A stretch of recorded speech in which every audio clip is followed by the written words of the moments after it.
नमस्ते दोस्तों, स्वागत है आप सभी का हमारे सफर के पार्ट 3 में। तो इस वीडियो के अंदर मैं आपको दिखाऊंगा कि सूर्य यदि आपकी कुंडली के थर्ड हाउस के अंदर है, तो उसके क्या पॉजिटिव और नेगेटिव इम्पैक्ट आपकी लाइफ के अंदर आ सकते हैं। तो सबसे पहले मैं आपको दिखा देता हूँ कि कुंडली के अंदर थर्ड हाउस कौन सा गिना जाता है। अब आप ये समझ लीजिए कि ये आपकी एक कुंडली है, जिसके अंदर आपका थर्ड हाउस ये गिना जाएगा। और यदि यहाँ पर सूर्य होता है तो आपको क्या प्रभाव मिलते हैं वो इसके बारे में हम चर्चा करते हैं। तो सबसे पहले मैं बात करूंगा फायदों के बारे में। तो सबसे पहला फायदा होता है कि आप साहसी और नेतृत्व करने की क्षमता में वृद्धि प्राप्त करते हैं। यदि सूर्य आपकी कुंडली के थर्ड हाउस के अंदर है, तो आप साहस के साथ-साथ अपनी जो नेतृत्व करने की क्षमता है, यानी कि आप जो लीडरशिप करने की एबिलिटी रखते हो, उसके अंदर आप कंटिन्यूअसली प्रोग्रेस करोगे। यानी कि आपको जो कुछ भी साहस करने की वजह है या तो फिर जो आपकी नेतृत्व करने की क्षमता है, उसके अंदर आप कंटिन्यूअसली आगे बढ़ते रहते हैं। अब दूसरे फायदे के बारे में अगर हम बात करें, तो छोटे भाई-बहनों में सहयोग।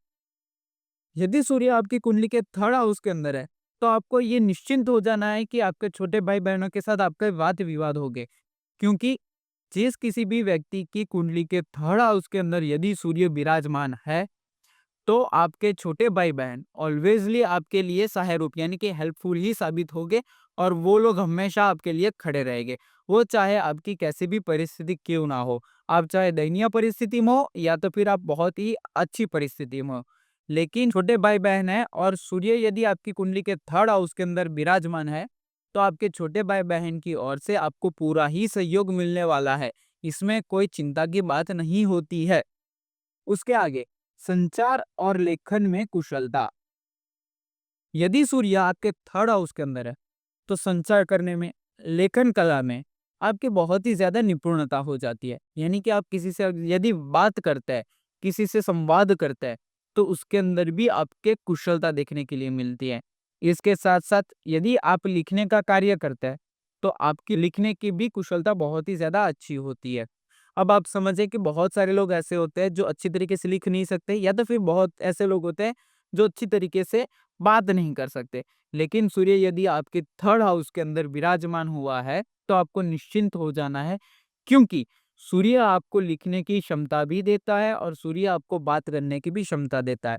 क्योंकि सूर्य खुद एक राजा है, तो उसको आता है कि किस प्रकार से किसके साथ बात की जाती है।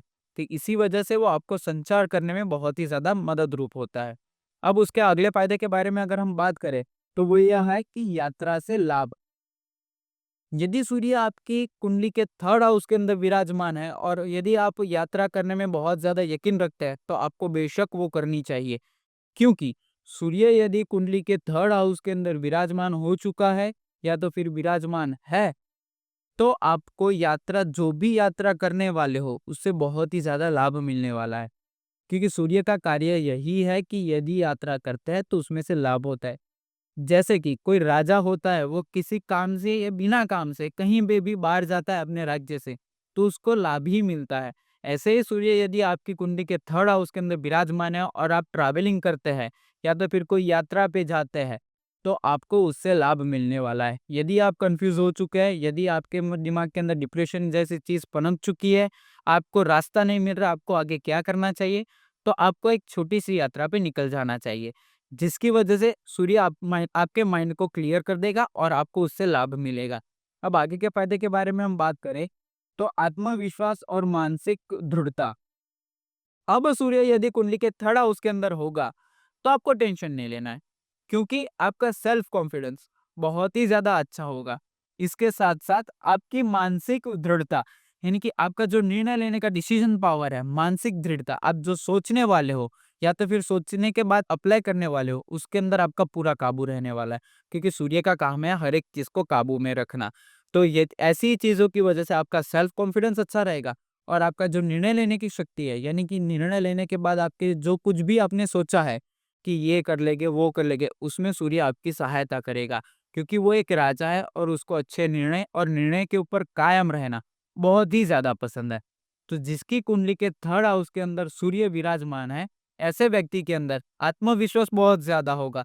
इसके साथ-साथ उसके अंदर निर्णय लेने की शक्ति या तो फिर उसे हम कह सकते हैं मानसिक दृढ़ता भी बहुत ज़्यादा देखने के लिए मिल सकती है। यह हो गई उसके फ़ायदे के बारे में चर्चा। अब हम बात करेंगे उसके नुकसान क्या-क्या हो सकते हैं। तो सबसे पहला, साहसिक कार्यों में विफलता। अब आपने देखा होगा कि बिना सोचे-समझे यदि हम साहस करते हैं, तो उसमें हमें निष्फलता मिलती है।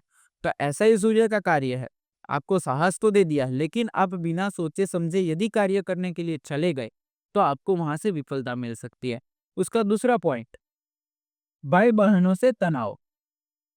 अब माना कि उसके फ़ायदों के अंदर ये लिखा हुआ है कि आपके भाई-बहन आपके सहायक रूप होंगे, लेकिन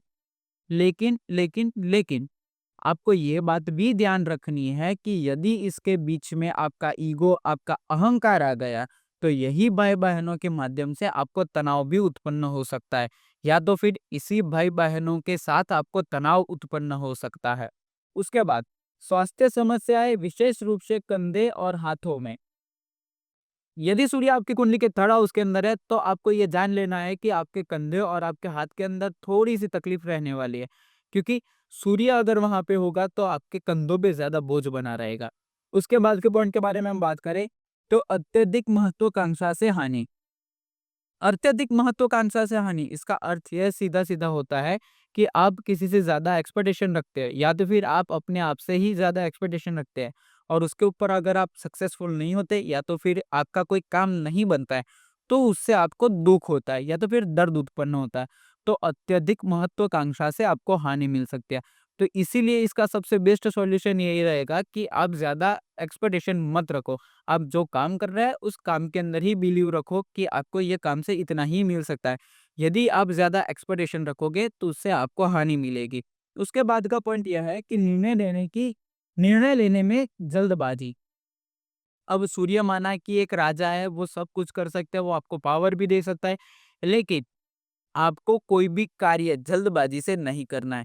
यदि आप कोई भी कार्य या तो फिर किसी भी कार्य के लिए निर्णय लेने वाले हैं, तो आपको एक बार सोच समझ के निर्णय लेना चाहिए।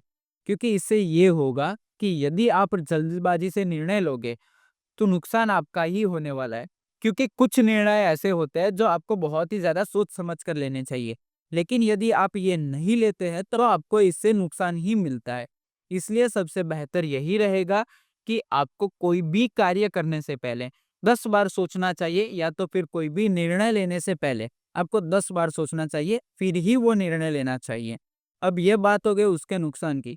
अब घबराइए मत, इसके कुछ सॉल्यूशंस भी है।